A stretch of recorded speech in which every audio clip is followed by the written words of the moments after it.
Domhoff knot is used in angling to tie spade end hooks to a line. 1. Double the line and hawse it next to the hook. 2. With the free end make 5 to 7 turns around the hook and doubled line.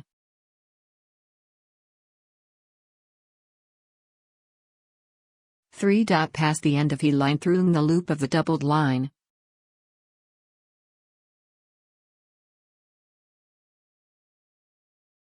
4. Tighten the knot by pulling the line.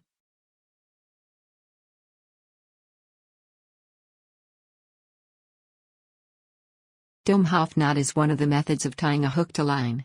It is fairly easy to tie and can be used both with iced hook as well as with spade end hook.